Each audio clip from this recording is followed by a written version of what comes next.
November 1st marked the last of the Smash Directs before launch for Super Smash Bros. Ultimate. We were told that we'd learn what the final roster would look like before the end of the video, and it opened first with Ken beating up Little Mac, followed by Incineroar beating up Ken. And then Sakurai told us that that was the final roster for release. Incineroar, lucky number 69, was our final playable character.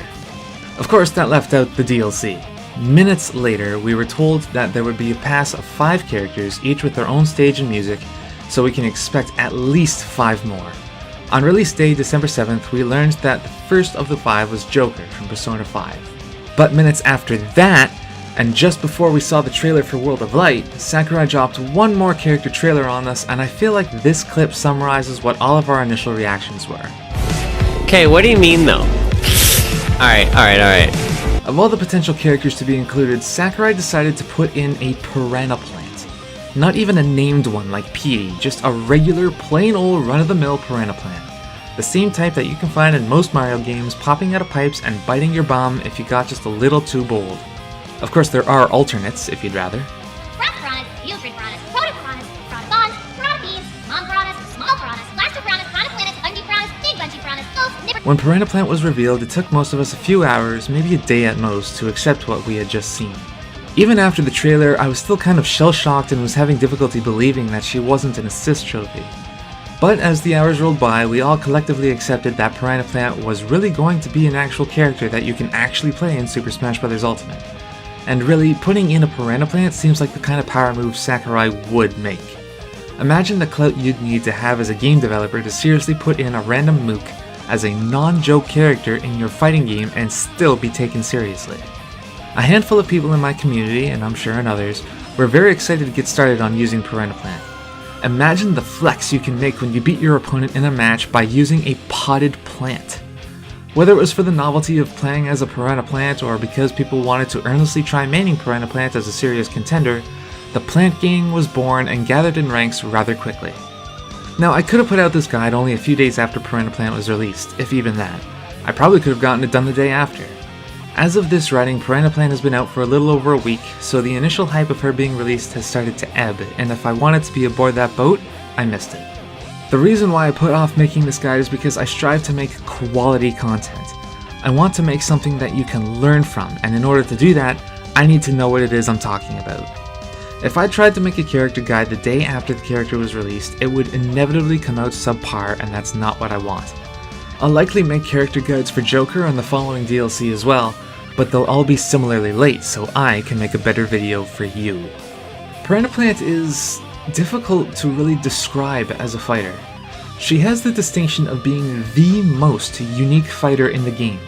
There are so many characters in Super Smash Bros. Ultimate that you could reasonably make some comparisons to others as a jumping point for discussion. There are the easy ones like the Echo Fighters, or Ganondorf having most of Captain Falcon's moveset but with a handful of tweaks, but there are other examples.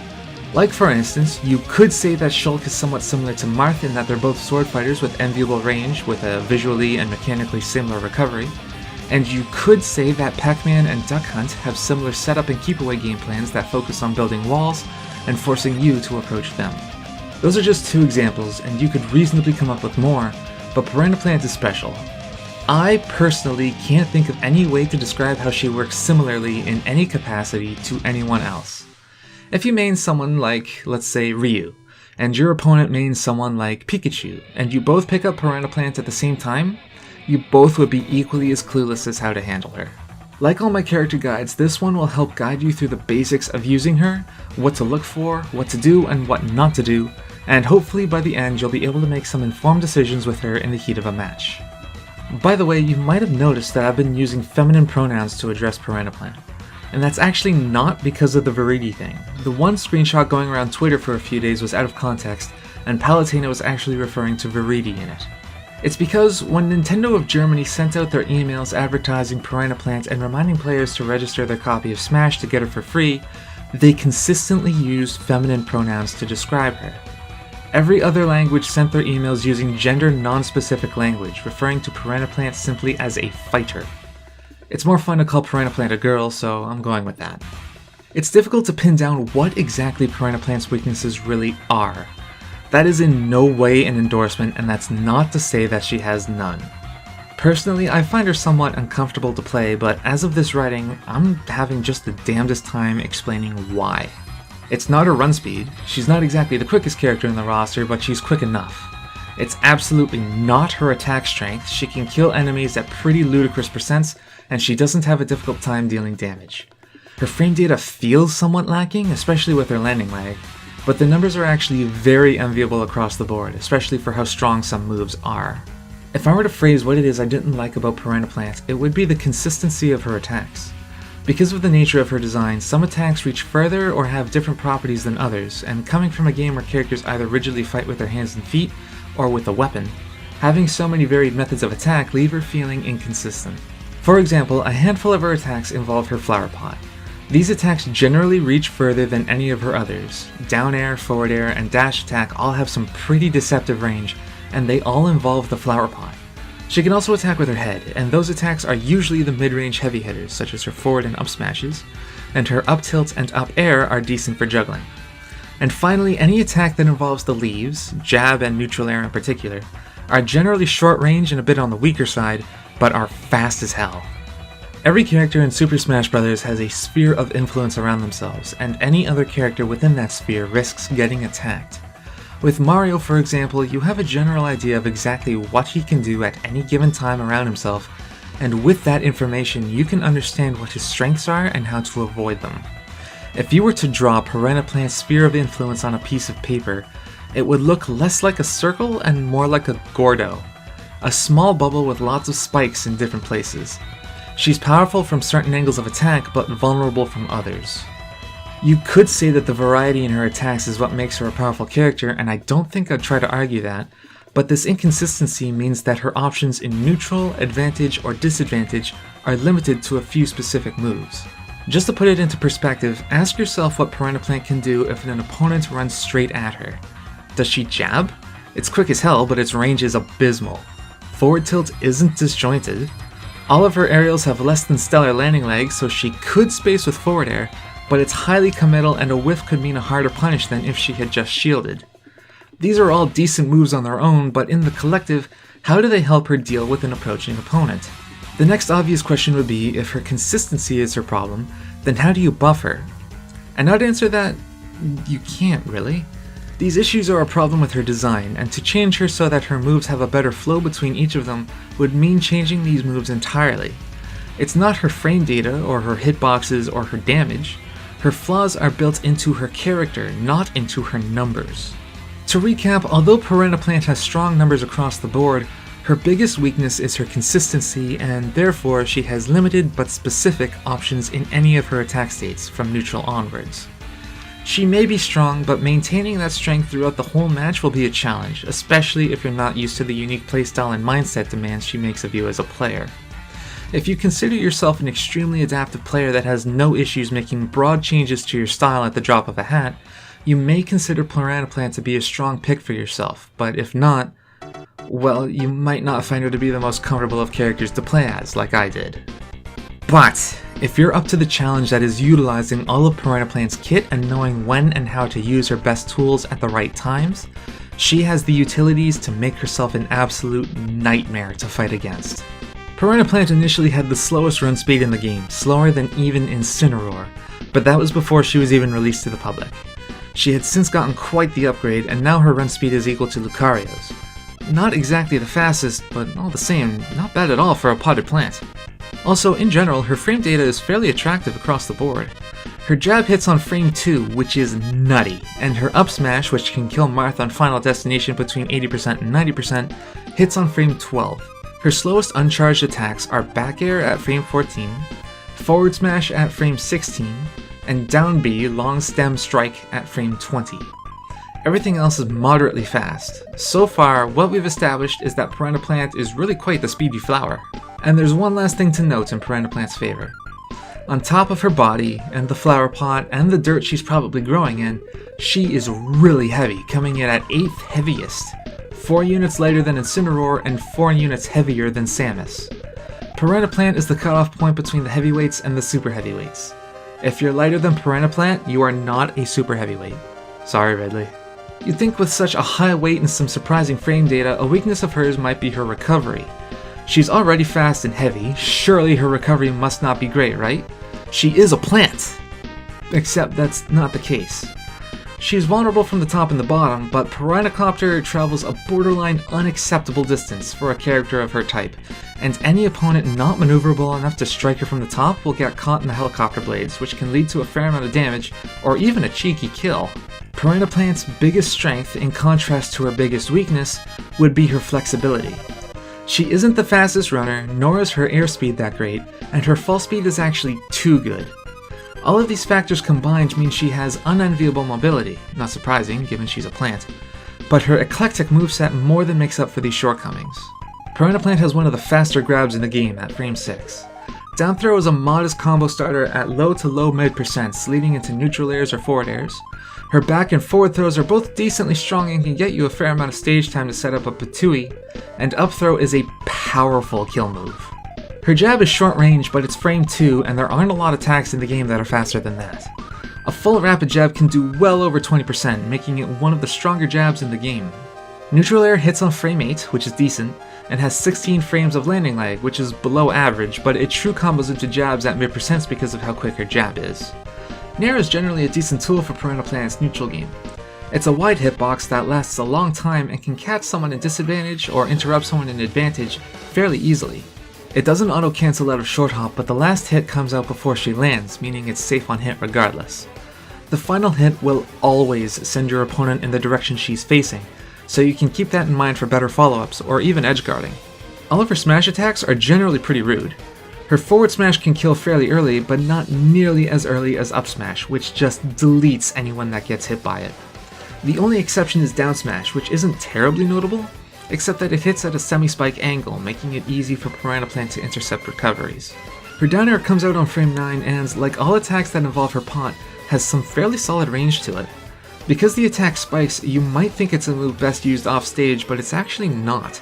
The spike hitbox is extremely narrow, so it's not easy to get, even with the freest of recoveries to intercept, and besides, any attack that comes out as quickly as frame 9 can have its uses in just about any situation or scenario, so don't be afraid to use down air on stage.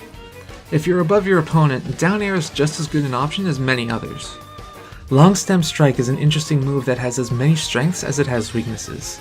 It's a slow attack, and Piranha Plant's entire body is vulnerable while she's extended, so it's not a safe move to throw it in a team battle or a free-for-all, or against a zoner with lots of projectiles.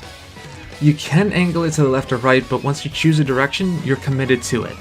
Using Long Stem Strike effectively means learning when to hold your charge, and when to choose which direction to launch.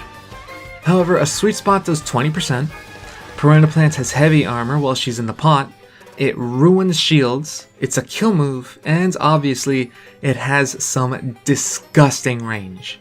Using it in the air will also stall your descent when you strike, and using it in the air can give you a greater range of angles to attack than on the ground. In my experience, it's much more effective to use Long Stem Strike sparingly. A move you only use once a stock, if even that. It's a very slow attack that isn't difficult to predict or even counter, but if your opponent is more focused on recovery or spacing, a strike can take them by surprise.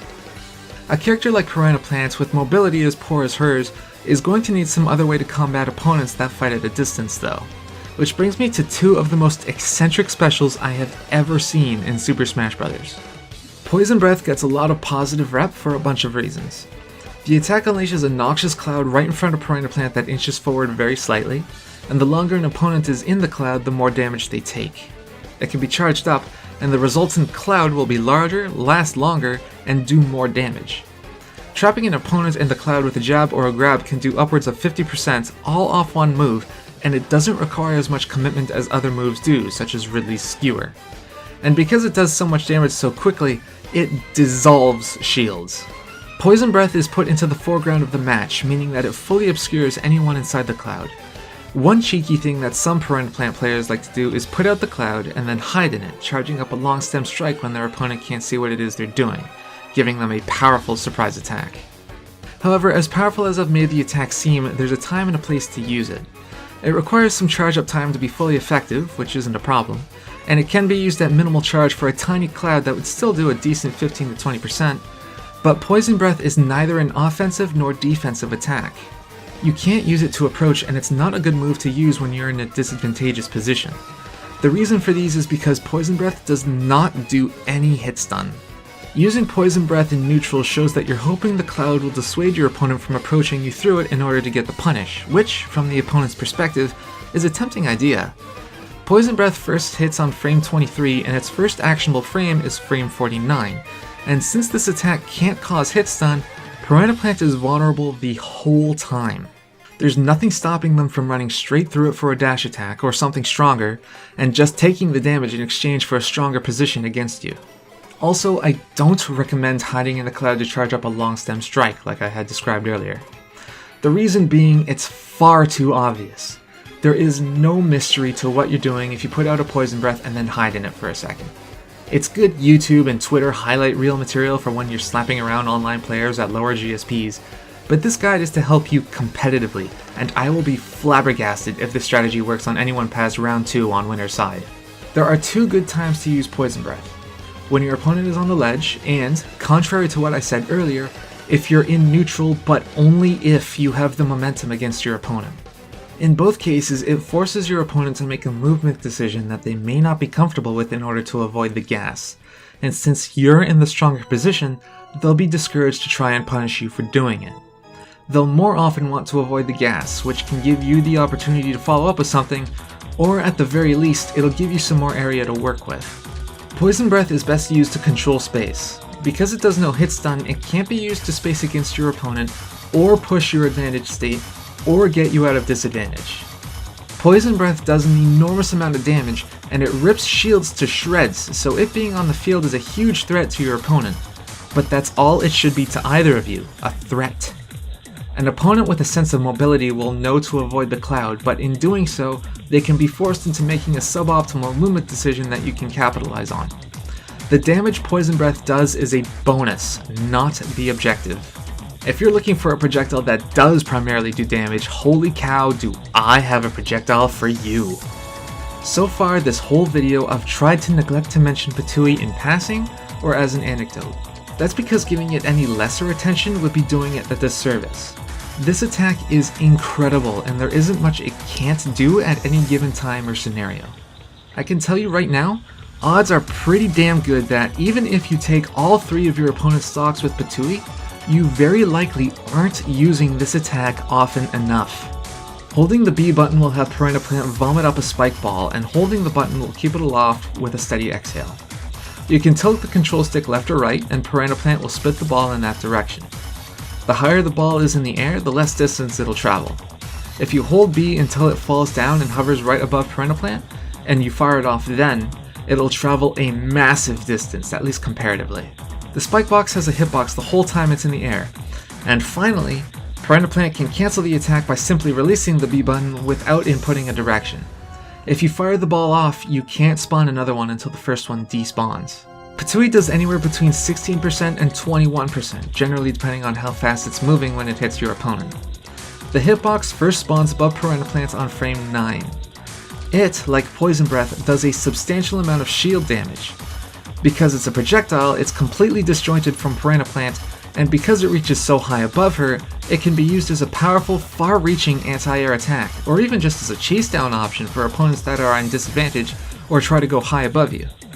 The spike ball is active until it either comes to a stop, or Piranha Plant swallows it again. If you hold Patooie in the air and your opponent tries to punish by running in and hitting you, the spike ball will drop down on top of them, doing full damage and knockback. If they're at high enough percent, baiting out an attack by holding Patooie in place can result in a low effort kill in exchange for taking some damage. Patooie does everything as an attack. It's a projectile, it does huge damage, it's a combo starter at low percents, it's a combo breaker, it's a kill move, it can be used as a bait or a counter, it's an anti-air, it has a ton of vertical range. Because of the arc it travels with when you throw it, it's excellent at pressuring the ledge or low recoveries. And finally, because of its lingering hitbox when you use it, you can use it to protect your own recovery if you're high enough in the air to fall with it. You can even use it to cover the ledge so you can safely recover to it. Patooie only has 2 weaknesses. First, because how it works when trying to set it up to launch it, Piranha Plant is vulnerable to disjointed attacks, such as other projectiles, while it's out. And second, if your opponent is too close on the ground to be hit by spitting it at them, and they're smart enough to avoid the spike ball coming down on them when they attack you, it has a fair amount of vulnerability if you choose to swallow the ball back down. Because Patooie is so flexible as an attack, like I said before, you're probably not using it as often as you think you should be. It's not as powerful a defensive option against a smarter opponent, but there isn't a lot of counterplay to using it as an offensive option, such as if your opponent is above you or on the ledge. All you need is a few successful Patooies and your opponent will already be an up smash kill percent. This attack is powerful, and not just in terms of damage or knockback. You'll want to master Patooie in a hurry if you decide to main Piranha Plant. Before I end this section, I have a quick tip that'll help you best utilize Patooie. I said earlier that the spike ball travels further the closer you fire it next to Piranha Plant's mouth. You do not have to be holding the B button to do this. If you release the B button and then press a direction to fire the ball, it'll travel a massive distance just like before. As soon as you hear Piranha Plant start to exhale to keep the ball aloft, you can release the button and input a direction and the ball will go flying. It won't fly as far as if you held the button and waited, but it'll still go a huge distance, and the time saved will be more than worth the distance lost. You often hear the phrase "good on paper" when describing a strategy or an attack or a setup or a combo when it comes to not just Super Smash Bros. But really any fighting game. The Ice Climbers have been getting a lot of Twitter attention with all their crazy combos, desyncs, and setups, but nobody has ever had the guts to try and use them in a tournament because they're too risky. They're good, but only on paper. But that phrase has only ever been used in context to, like I said, certain attacks or strategies or whatever. Never before, at least in Super Smash Bros. Long history, has that phrase applied to an entire character. On paper, Piranha Plant has all the ingredients to being another Smash 4 Bayonetta or another Brawl Meta Knight. Attractive frame data, decent range on most attacks, a recovery that reaches an incredible distance without being helpless, excessive kill strength, great damage output, powerful space control with 2 projectiles, she's a borderline super heavyweight, and to top all of that off, she has better mobility than some characters, which must be embarrassing knowing that a potted plant can outpace you. However, in practice, all of these qualities falter in the face of her most significant weakness, her consistency. With a lot of characters in Super Smash Bros., you can trust that, generally speaking, if you input one attack and then input a second different attack, you'll get approximately the same results but with different properties. Compare, for example, King K. Rool's forward tilt and forward air. They both have a similar feel of motion and weights, and you can understand their range and speed at just a press. Now, do the same for Piranha Plant's forward tilt and forward air. Before you think to go into the comments and chew me out with any number of counter-arguments, let me specify that I think her inconsistency is a superficial weakness that players will be able to work around given enough time. It's not like nobody's ever figured out how to play Shulk. Like I keep saying, Piranha Plant is far and away the most unique character in Smash history, and it's impossible to compare her to anyone else. No skills you have with any other character will transfer smoothly into her. Piranha Plant is in a very fragile position when it comes to the meta surrounding her. The game is only 2 months old, and Piranha Plant herself is only a week as of this writing. She requires that any player using her unlearn and change everything they know and do when it comes to playing any other character in Super Smash Bros., and because of that, very few people are willing to take that plunge when they could just pick Ike and land a Nair into a bear. Ultimately, I think that's what's going to hold Piranha Plant back from being a serious threat in tournament. Despite her numbers, nobody will be willing to risk that sort of play with a character that has such unique needs. You may get the occasional player that can make waves with her, like what Raito did with Duck Hunt or Anti did with Charizard, but as things stand now, she's going to need a hero to come to her rescue. So those are my thoughts on Piranha Plant. If you'd like to see more content like this, and for more content on Atlantic Canada's Super Smash Bros. And their local scenes, be sure to subscribe to this channel. Be sure to also check out my character guide on Ridley and my video discussing how to more effectively play in a tournament setting. I'll see you next time.